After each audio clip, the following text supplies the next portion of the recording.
ایک صحابی کا ہم آج ذکر کرنے جا رہے ہیں جن کا نام ہے حضرت ابو ذر غفاری رضی اللہ تعالی۔ ہمارے صوفیاء تصوف میں ایک جملہ بولتے ہیں کہ تیرا تو فقر ابو ذر ہے، یعنی جن کو صحیح درویش کہتے ہیں نا، صحیح درویش۔ مولا علی شیر خدا رضی اللہ تعالیٰ عنہ فرمایا کرتے دو ہی تو بندے ہیں جو رب کے رستے میں کسی شے کی پرواہ نہیں کرتے۔ حضور کون سے؟ فرمایا ابو ذر غفاری ہے اور دوسرے علی المرتضیٰ ہے۔ مولا علی فرمایا کرتے یہ نا مسلمانوں میں سے چوتھے یا پانچویں مسلمان ہیں۔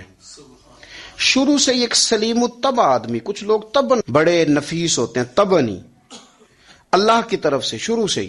ان کا جو قبیلہ تھا بنو غفار وہ راہزنی کرتا تھا، لوگوں کو لوٹ لیتا تھا۔ شروع میں یہ کام کیا، لیکن جب کچھ لوگوں کی چیخیں کانوں میں گئیں تو چھوڑ دیا، فرمایا نہیں یار طبیعت نہیں مانتی۔ اور نبی پاک کا کلمہ پڑھنے سے پہلے ہی بتوں کی پوجا چھوڑ کے رب کی عبادت شروع کر دی۔ لوگ پوچھا کرتے تھے آپ عبادت تو کرتے تھے پر منہ کدھر کرتے تھے؟ فرماتے تھے جدھر وہ کرا لیتا تھا کر لیتے تھے۔ کسی نے انہیں بتایا کہ مکے میں ایک شخص ہیں جنہوں نے اعلان نبوت کیا ہے، آپ کی طرح کی باتیں کرتے ہیں۔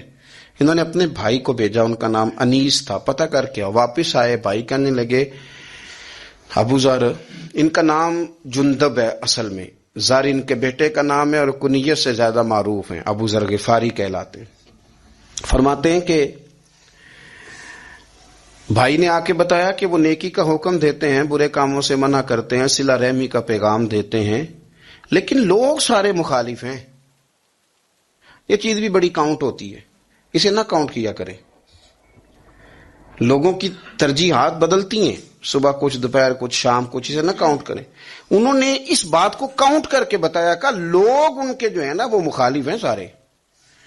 تو حضرت ابو ذر غفاری کہنے لگے مجھے تسلی نہیں ہوئی، میں خود جا کے پتہ کروں گا۔ کہتے ہیں مکہ شریف آیا تو کسی ایسے آدمی سے پوچھ بیٹھا، میں تو کچھ اور سمجھا تھا، وہ کچھ اور نکلا۔ مکے والوں نے بڑا مارا۔ مکے پہنچ کے پہلی جو چیز ملی وہ مار کھانے کی تھی۔ اب میں ڈرتے کسی سے پوچھتا ہی نہ، بھوک بھی بڑی تھی، رہنے کو جگہ نہیں تھی، حرم شریف میں لیٹا رہتا تھا۔ میرے نصیب دیکھو، مجھے ایک شخص نے نا آ کے ہلایا، کہنے لگے اگر مناسب سمجھیں تو میں آپ کو دیکھ رہا ہوں کافی دیر سے، آپ کوئی پردیسی ہیں، آپ کا اپنا مہمان نہ بنا لوں؟ تو میں نے کہا آپ کا کیا نام ہے؟ کہنے لگے میرا نام ہے علی ابن ابی طالب۔ کہتے ہیں مولا کائنات گھر لے گئے، کھانا بھی کھلایا، جگہ بھی دی، سونے کو خدمت بھی کی، لیکن چونکہ میں تو پہلے ایک سے پوچھ کے مار کھا بیٹھا تھا، میں نے پوچھا نہیں میں کدھر آیا ہوں۔ رات رہے، اگلی رات بھی رہے، لیکن میں نے بتایا نہیں میں کس کام آیا ہوں۔ حضرت ابو ذر غفاری رضی اللہ تعالیٰ عنہ کہتے ہیں خود ہی مولا علی نے پوچھا بتا سکتے ہو کیسے آئے ہو؟ میں نے کہا رات رکھ لو گے؟ فرمایا بڑا کشادہ سینہ دیا رب نے مجھے، تو بات تو کر۔ کہنے لگے یار میں تو محمد مصطفیٰ کی زیارت کرنے آیا صلی اللہ تعالی علیہ وسلم۔ یہ بے نیاز لوگوں میں سے ہیں حضرت سیدنا ابو ذر غفاری۔ میں حضور کی زیارت کے لیے، حضرت علی کہنے لگے سویرے لے چلوں گا۔ انسان بزدل نہیں ہوتا، ہر انسان بزدل نہیں ہوتا، اور بلا وجہ ٹکراؤ کی پالیسی بنا لینا یہ بھی سیانے لوگوں کا کام نہیں۔ حکمت کے تقاضوں کے مطابق چلنا یہ بھی دلیر لوگوں کا ہی کام ہوتا ہے۔ حضرت مولا علی کہنے لگے صبح لے کے چلوں گا پر حالات ٹھیک نہیں، شرارتی لوگ ہر جگہ ہوتے ہیں، اگر کوئی شرارتیوں کا ٹولہ ملا نا جو کھڑا ہوگا جاسوسی کرنے کے لیے کہ حضور کی طرف کون کون جا رہا ہے، تو میں نیچے جھکوں گا جوتے کا تسمہ ٹھیک کرنے کے لیے، لیکن آپ نے نہیں کھڑے ہونا، آپ نے چلتے رہنا ہے تاکہ کسی کو شک نہ ہو۔ کہتے ہیں اس ترتیب سے حضرت علی مجھے لے کے گئے، میں حضور کی بارگاہ میں پہنچا۔ مولا علی کہتے ہیں بڑے بڑے لوگ سوال کرتے تھے پر یہ شروع سے سلیم الطبع تھے، مجھے کہہ لینے دینا، جنہوں نے ماننا ہوتا ہے وہ لمبے سوال کرتے ہی نہیں۔ مان جو لیا تو لمبے سوالوں کی ضرورت ہی کوئی نہیں۔ کہتے ہیں لوگ بڑے بڑے سوال کرتے تھے پر ابو ذر نے 2-3 باتیں ہی پوچھی اور آگے جا کے کہنے لگے حضور ہاتھ بڑھائیں مجھے کلمہ پڑھائیں۔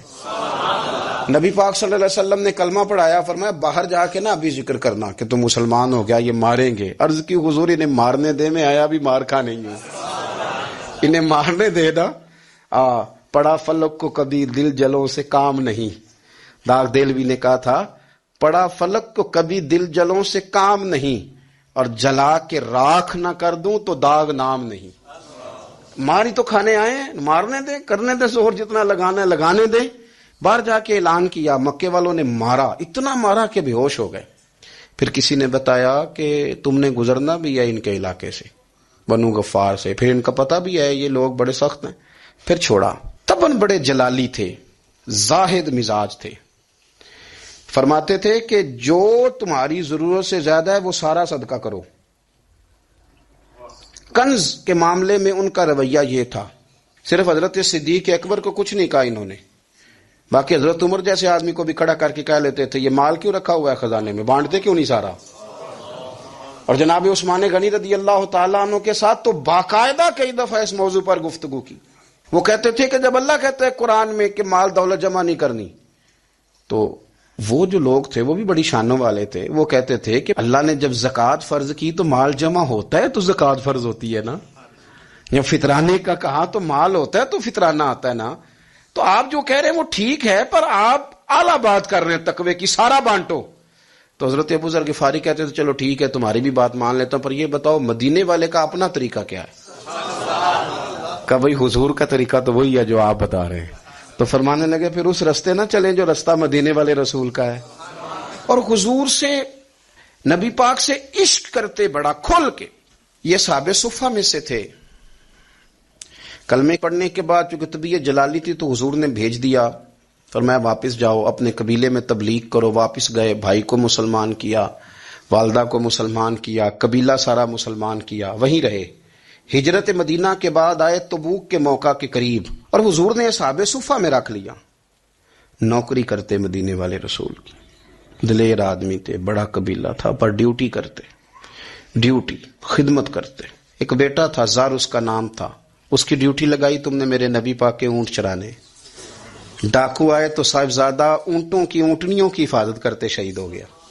اور یہ انوکھا بندہ ہے جس نے شرط لگائی تھی کہ میں نے کالی سیاہ رنگ کی عورت سے شادی کرنی، انوکھا بندہ ہے۔ ایک بیٹی تھی، ایک بیٹا، بیٹا شہید ہو گیا، بیوی سے کہا تم نے نبی پاک کے گھر میں خدمت کرنی ہے، حضور کے گھر والوں، اور میں نبی پاک کی نوکری کروں گا۔ حضور کی خدمت کرتے، ہر وقت خدمت میں رہتے۔ اور حضور جب آتے نا، صحابہ صفہ میں یہ شامل تھے جو لوگ دین سیکھتے، حضور جب آتے تو سب سے پہلے آ کے حضرت ابو ذر غفاری کا پوچھتے، بلائیں، اور جب بات کرتے حضور تو بار بار ان کو مخاطب کر کے بات کرتے۔ حضرت ابو ذر غفاری رضی اللہ تعالیٰ عنہ کا نبی پاک سے اتنا پیار کہ ہماری بھی مشکل حل کر دی۔ ابو داؤد شریف میں موجود ہے، ایک دن کہنے لگے یا رسول اللہ صلی اللہ علیہ وسلم، اگر کوئی بندہ کسی سے پیار بڑا ہی کرے پر اس جیسے عمل نہ کر سکے، کوشش کرے کرنا، لوگ ہمیں کہتے ہیں نا جی پیار بڑا، عمل بھی تو کرو نا، بھی کرنا چاہیے، پر انسان ہے نا، غلطی بھی تو ہو ہی جاتی ہے۔ اب ہم عمل نہیں کر سکتے تو تم ہمیں پیار بھی نہیں کرنے دو گے، مہربانی کرو پیار تو کرنے دو نا۔ حضرت ابو ذر غفاری نے کہا، ابو داؤد شریف میں موجود ہے، یا رسول اللہ صلی اللہ تعالی علیہ وآلہ وسلم، حضور پیار بڑا کرے پر ان جیسے عمل نہ کرے تو حکم کیا ہے؟ تو حضور نے فرمایا پیار سچا کرے، اللہ قیامت کے دن جس سے محبت کرے گا نا اس کے ساتھ ہی دونوں کو اکٹھا فرما دے گا۔ تو حضرت ابو ذر نے فوراً کہا، حضور پھر مجھے آپ سے بھی بڑا پیار ہے، رب سے بھی بڑا پیار ہے۔ فرمایا فکر نہ کرنا، جنت میں اکٹھے ہی جائیں گے۔ اتنی محبت رسول پاک کی ذات کے ساتھ حضور کی نوکری کرنا۔ ایک دن خدمت کرتے کرتے سو گئے، حضور مسجد میں آئے پتہ کرنے کہ ابو ذر آرام کر رہا ہے۔ یہ بھی مزہ ہوتا ہے، خیال رکھنا اپنے درویشوں کا، کیا کھایا کیا پیا، کہاں سوئے۔ حضور رات کو آئے، یہ سوئے ہوئے تھے، فرماتے ہیں حضور نے میرا انگوٹھا ہلایا، میں اٹھ کے بیٹھ گیا، حضور بھی میرے پاس بیٹھ گئے۔ فرمایا ابو ذر بڑا پیار کرتے ہو؟ سونے آپ کو پتہ ہی ہے۔ کہا یار تو بڑی نوکری کرتا ہے، ایک دن وہ بھی آئے گا جس دن تجھے میری مسجد اور میرے شہر سے جانا پڑے گا، پھر کیا کرو گے؟ تو عرض کی حضور کسی کی طاقت ہے مجھے آپ کے شہر سے نکالے؟ میں تلوار نکال لوں گا۔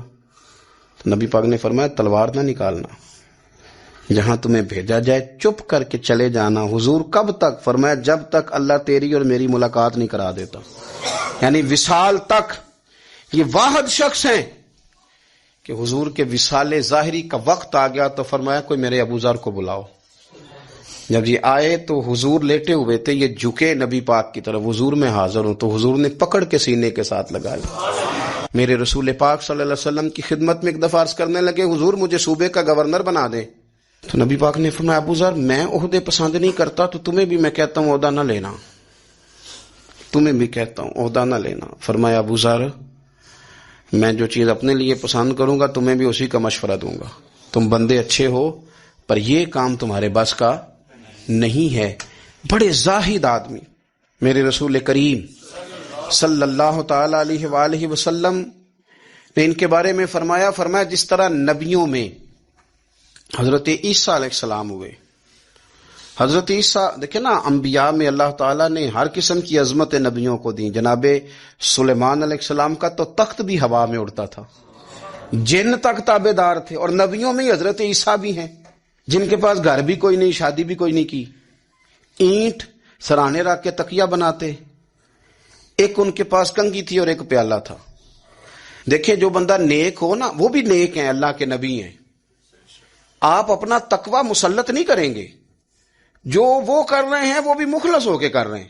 حکومتیں جو چلانی ہیں تو وہ کس نے چلانی ہے؟ اگر نیک بندے نہیں آئیں گے تو غلط لوگ آئیں گے، قوموں پہ ظلم کریں، وہ بھی اپنی جگہ ٹھیک ہے. لیکن یہ جو کر رہے ہیں یہ بات بھی اپنی جگہ بالکل ٹھیک ہے. ہم پتہ کیا کرتے ہیں، ہم چیزوں کو مسلط کرتے ہیں، ایک دوسرے پر مسلط نہیں کریں چیزوں کو. آپ جو کر سکتے ہیں، جو رستہ آپ کو صحیح لگتا ہے اختیار کر لیں. یہی تو ہمارے دین کا حسن ہے کہ سارے رستے واضح کر کے ہمیں دکھاتا ہے. حضرت عیسیٰ علیہ السلام نے ایک دن دیکھا کہ ایک بندہ نا انگلیوں کے ساتھ اپنے بال سیدھے کر رہا ہے. تو آپ نے فرمایا یار کنگھی کے بغیر بھی کام چل سکتا ہے. کنگھی بھی خیرات کر دی. دیکھا ایک بندہ ہاتھ کا تکیہ بنا کے لیٹا ہے تو فرمایا اینٹ بھی دے دو، کسی کے کام آ جائے گی. ایک دن دیکھا کہ ایک بندہ نا یوں چلو میں پانی پی رہا ہے، فرمایا پیالہ بھی رہنے دو، اس کے بغیر بھی کام چل ہی جاتا ہے. جناب عیسیٰ کا یہ زہد تھا.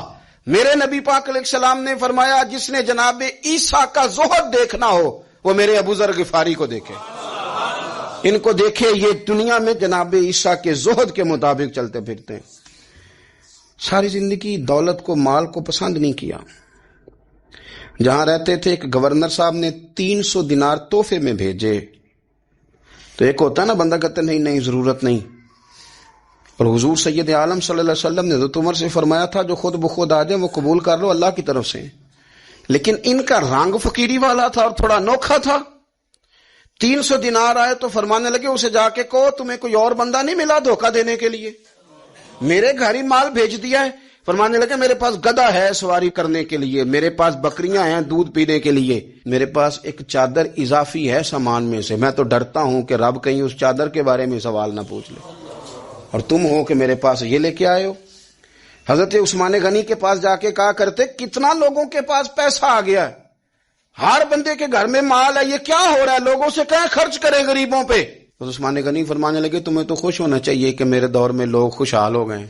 آپ فرمانے لگے نہیں، وہ والا رنگ زیادہ بہتر ہے جو مدینے والے نے اختیار فرمایا ہے، کیونکہ کچا رنگ للاری والا چڑھدا تے لیندا رہندا عشق تیرے دا رنگ محمد، جدوں چڑھ جائے پھر نہیں لیندا. آپ کی طبیعت کے اندر دولت سے بیزاری. حضرت ابو درداء، حضرت ابو موسیٰ اشعری، حضرت ابو ہریرہ رضی اللہ تعالی عنہ، یہ سمجھ لیں ان کے کلاس فیلو تھے، ان کے ساتھ پڑھا تھا انہوں نے. حضرت ابو ذر غفاری ان پر بھی جلال کرتے. آپ یقین کریں کہ طبیعت نا ایسے کیف میں آ گئی ان کو پڑھ کے. حضرت ابو موسیٰ اشعری رضی اللہ تعالیٰ عنہ کو گورنر بنا دیا گیا عراق کا. اب حضرت ابو موسیٰ اشعری صحابہ میں ایک بڑے جلیل القدر صحابی ہیں، اور ان کی عظمتیں، رفتیں، بلندیاں کیا کہنا، بڑی گہری دوستی تھی. لیکن جب وہ گورنر بن گئے نا تو آپ نے فرمایا بس بھائی اب تو نے عہدہ لے لیا ہے، یہ بندے کو ٹھیک نہیں رہنے دیتی چیزیں، اب تو عہدے میں چلا گیا. بڑی مدت کے بعد ملاقات ہوئی حضرت ابو موسیٰ اشعری کے ساتھ. وہ دوڑ کے آئے حضرت ابو ذر غفاری کے گلے ملنے، میرا بھائی میرا بھائی. فرمایا پیچھے ہٹ جا، میں نہیں تیرا بھائی، تو گورنر ہے، میں غریب آدمی ہوں، اپنا کام کر. پھر دوڑ کے آئے، فرمایا ابو ذر تو میرا بھائی ہے یار، اکٹھے پڑھتے تھے حضور. فرمایا نہیں جا تو نہیں میرا. پھر آئے. جانتے تھے نا یہ سچا بندہ ہے، یہ سچا بندہ ہے، یہ تقریروں والا نہیں، صرف وعظوں والا نہیں، اس کے اندر بھی بڑی سچائیاں ہیں. قریب آئے، آ کے کہا یار تو میرا بھائی ہے، میرے سینے لاگ. فرمانے لگے تو تیسری بار آیا ہے، مومن ہے، میں منہ نہیں موڑ سکتا، پر پہلے مجھے بتا گورنر بننے کے بعد تو نے مکان کتنے بنائے، باغ کتنے لگائے، چکیاں کتنی لگائیں، کتنے تو نے چیزیں بنائی ہیں، پہلے بتا. تو حضرت ابو موسیٰ اشعری نے ان کا ہاتھ پکڑا، رونے لگے، کہنے لگے جس محبوب سے تو نے تربیت لی ہے میں بھی انہی کا نوکر ہوں، جن کپڑوں میں میں عراق گیا تھا میرے ہاتھ بھی وہی ہیں یار، کیا بات کرتا ہے تو، میرے وہی ہیں، مجھے بتا اگر یہ عہدے خدمت کے ہم نہیں لیں گے تو پھر کیا ظالموں کو دیں گے، غیروں کو دیں گے، نہ کر، کچھ نہیں بنایا۔ حضرت سیدنا ابو موسیٰ اشعری رضی اللہ تعالیٰ عنہ روئے، اور جب کہا نا کوئی شے نہیں میرے پاس، تو فرمایا اچھا چل آ جا پھر سینے لگ جا، تو واقعی میرا بھائی ہے۔ پھر حضرت ابو ذر غفاری نے محبت فرمائی، وہ درویشی، وہ فقیری، وہ سادگی، وہ نورانیت، وہ دل کے ساتھ اندر۔ ہمارے تو بہت سارے لوگ ہیں جو کہتے ہو کہاں لے جانا ہے مال، کیا ضرورت ہے مال کی، ہر وقت مال کی مخالفت کرتے ہیں، لیکن دل ان کا کہتا ہے کہ آئے صحیح، کسی طریقے سے پہنچے صحیح۔ حضور نے فرمایا بعض لوگوں کی زبانیں شہد سے زیادہ میٹھی، دل بھیڑیے سے زیادہ خطرناک، اوپر سے کہہ کچھ رہے ہیں اندر حالات کچھ اور ہیں۔ لیکن حضرت ابو ذر غفاری رضی اللہ تعالیٰ عنہ دوری دولت سے، آپ فرماتے کیوں ہے لوگوں کے پاس مال، کس لیے اتنا مال جمع کیا ہے، کیا ساری غریبی ختم ہو گئی ہے، غربت مٹ گئی ہے ساری، کیوں لوگ مال بناتے ہیں؟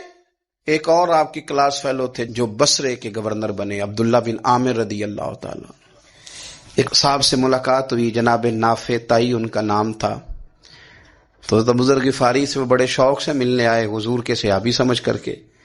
فرمایا کہاں کے رہنے والے ہو؟ کہا میں تو بصرے کا رہنے والا ہوں۔ فرمایا وہاں میرے ایک کلاس فیلو ہیں عبداللہ بن عامر، کہا وہ تو آج کل گورنر ہیں۔ فرمایا میرا ایک پیغام دے دو گے اس کو جا کے؟ کہا حضور دے دوں گا۔ فرمایا اس سے جا کے کہنا تو گورنر بن کے بھی زندہ ہی ہے، اور میں پانی کا پیالہ پیتا ہوں، کھجور کھاتا ہوں اور رب کی عبادت کرتا ہوں، میں بھی تو زندہ ہی ہوں نا، تو بھی زندہ ہی ہے، اس سے آگے کچھ نہیں ہے، اور میں کھجور کھاتا ہوں، پانی کا پیالہ پیتا ہوں، میں بھی تو زندہ ہوں نا۔ اللہ اکبر۔ نافع تائی کہتے ہیں اس پیغام کی سمجھ نہیں آئی، لیکن میں لے کے گیا، عبداللہ بن عامر سے میری ملاقات ہوئی، تو میں نے کہا جی ایک پیغام دینا ہے، تو انہوں نے کچھ توجہ نہیں کی۔ جب میں نے بتایا نا کہ حضرت ابو ذر غفاری کا پیغام ہے، تو ان دونوں آنکھیں کھول دی، کہنے لگے جلدی بتاؤ انہوں نے کیا کہا ہے۔ فقر اور درویشی کے رستے پہ چلنے والوں کے امام سیدنا ابو ذر غفاری نے کیا کہا ہے؟ تو کہتے ہیں مجھے پاس بٹھا لیا، شفقت فرمائی، کہنے لگے اب بتاؤ انہوں نے کیا کہا ہے؟ تو عرض کرنے لگے انہوں نے کہا ہے کہ تو گورنر ہے، تو بھی زندہ ہے، اور میں کھجور کھاتا ہوں، پانی پیتا ہوں، رب کو یاد کرتا ہوں، میں بھی تو زندہ ہی ہوں نا۔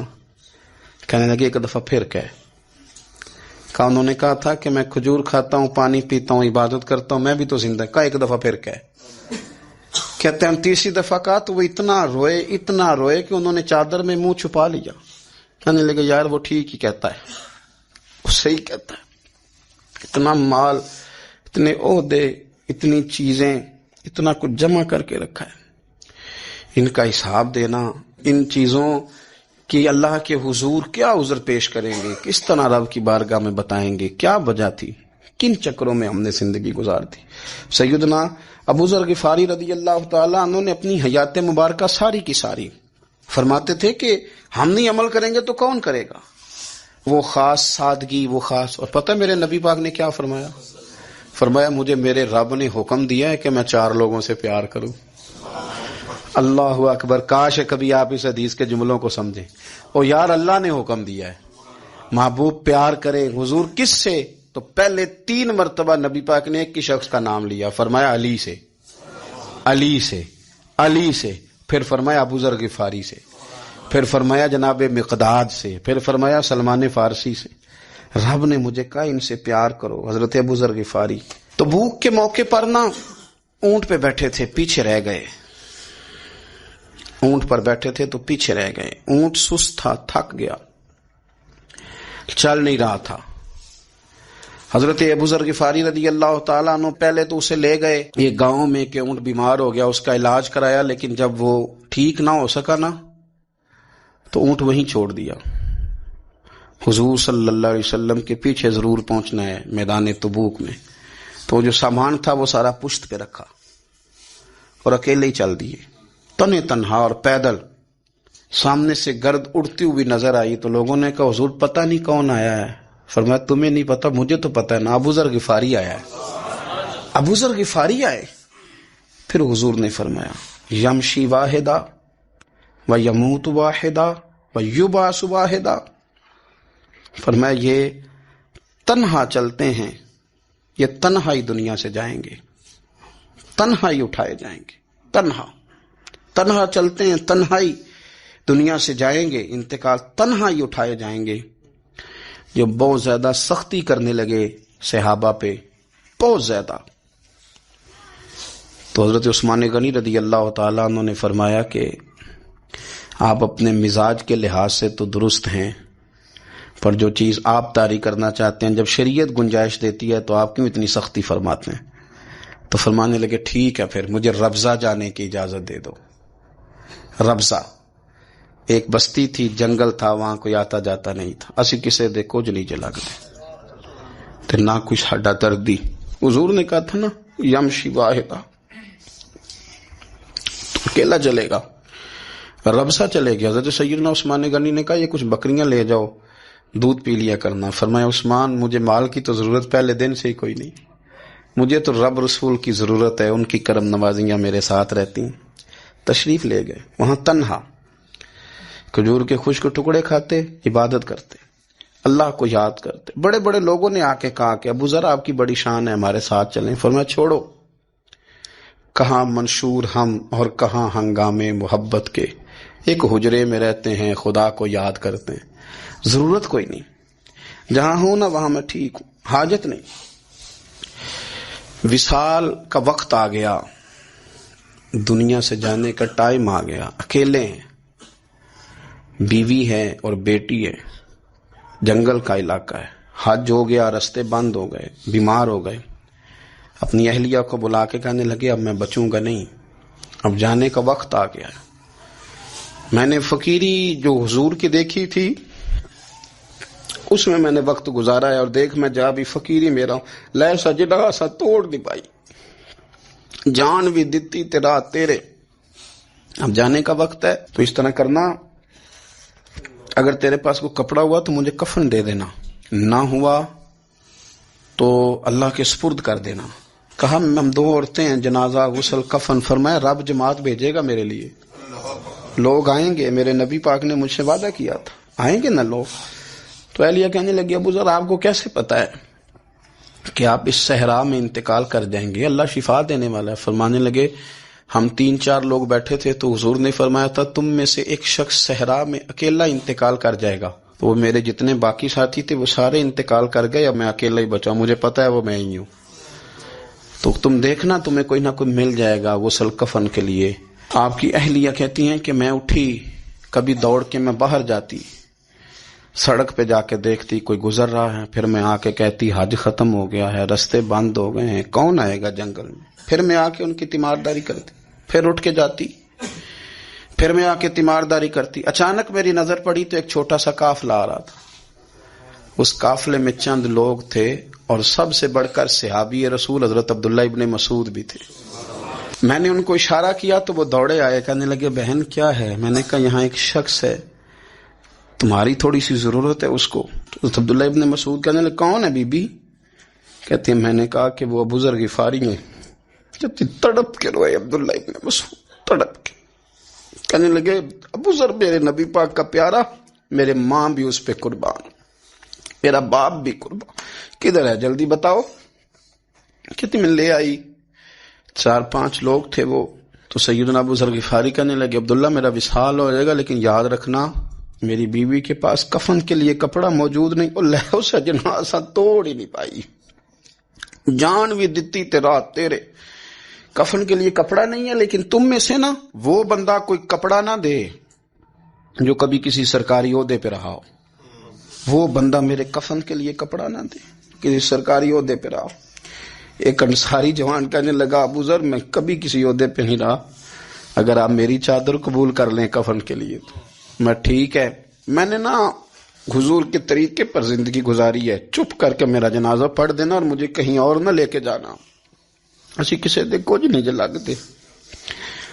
تو نہ کوئی ساڈا دردی یہیں کسی صحرا میں، جنگل میں، یہیں کوئی قبر کھود کے مجھے دفن کر دینا، مجھے جانے نہیں ہے کسی جگہ۔ حضرت عبداللہ ابن مسعود رضی اللہ تعالیٰ عنہ نے جنازہ پڑھایا، اور اس درویش کو جو 5ویں یا 4تھے مسلمان ہیں، ان کو وہاں دفن کیا۔ جب خبر پہنچی نا مدینے، تو سب سے زیادہ آنسو مولا علی نے بہائے، سب سے زیادہ حضرت علی نے۔ لوگوں نے کہا اتنا کیوں روتے ہو؟ فرمایا 2 ہی تو بندے تھے جو اللہ کے راستے میں کسی کی پرواہ نہیں کرتے تھے، اب ایک ہی رہ گیا ہے۔ کہا حضور کیا مطلب؟ فرمایا 2 ہی تھے، ایک ابو ذر اور ایک علی، اب اکیلا علی ہی تو رہ گیا، وہ چھوڑ کے چلے گئے۔ حضرت سیدنا ابو ذر غفاری رضی اللہ تعالیٰ عنہ اس عظیم شخص کا نام ہے، سردار قبیلے سے تعلق تھا، بڑے بہادر تھے، پر حضور کو فقیری میں دیکھا تو پھر زندگی اسی فقیری میں گزار دی، اسی فقیری میں، اسی طریقے میں وفا کر کے نا اسی رنگ میں گزار دی، انہی نقشوں پہ رہے۔ اگرچہ جائز تھا، بڑے بڑے لوگ تھے، بڑے بڑے لوگ تھے، حضرت عبد الرحمن ابن عوف، بڑا مال تھا، حضور نے ان کو جنتی کہا، ان کے پیچھے نماز پڑھی، سب ٹھیک تھا، پر فرماتے تھے یار میں انکار نہیں کرتا، پر میرے نبی نے فقیری کی، حضور نے ایک وقت کھایا، ایک وقت بھوک کاٹی، تم کس طرح بھر بھر کے پیٹ کھاتے ہو، تم کس طرح اتنی آسانیاں دیکھتے ہو۔ حضرت ابو ذر غفاری فرماتے تھے مجھے میرے نبی پاک نے 6 باتوں کی وصیت کی تھی، اپنے بچوں کو بھی بتاتے تھے، دوستوں کو بھی، 6 باتوں کی حضور نے وصیت کی تھی۔ سب سے پہلے حضور نے فرمایا تھا ابو ذر مسکینوں سے محبت کرتے رہنا۔ دوسرا نبی پاک صلی اللہ علیہ وسلم نے فرمایا تھا جب بھی دیکھنا نیچے والوں کو دیکھنا، اوپر والوں کو نہ دیکھنا، مالداروں جاگیرداروں پہ توجہ نہ کرنا، ذہن خراب ہوگا، نیچے دیکھنا، غریبوں کی طرف توجہ رکھنا۔ تیسرے نمبر پر نبی پاک صلی اللہ علیہ وسلم نے فرمایا تھا ہر حال میں حق بات کہنا اگرچہ وہ کڑوی ہو۔ چوتھے نمبر پہ میرے محبوب نے فرمایا تھا اللہ کے معاملے میں کسی کی پرواہ نہ کرنا، کوئی کیا کہتا ہے کہتا رہے، تم رب کے رستے پہ چلتے رہنا، ملامت کی پرواہ نہ کرنا۔ اور 5ویں نمبر پر میرے نبی پاک نے مجھ سے کہا تھا اگر رشتہ دار تجھ سے تعلق توڑیں بھی نہ تو جوڑ کے رکھنا، صلہ رحمی نہ چھوڑنا۔ اور 6 نمبر پر حضور نے فرمایا تھا اللہ کے عرش کے خزانوں میں سے خزانہ ہے لا حول ولا قوت الا باللہ العلی العظیم۔ حضور نے فرمایا اسے پڑھتے رہنا، اسے کبھی نہ چھوڑنا۔ اے اللہ ان نیک اور پاک لوگوں کا صدقہ ہمارے دلوں کو تقویٰ عطا فرما۔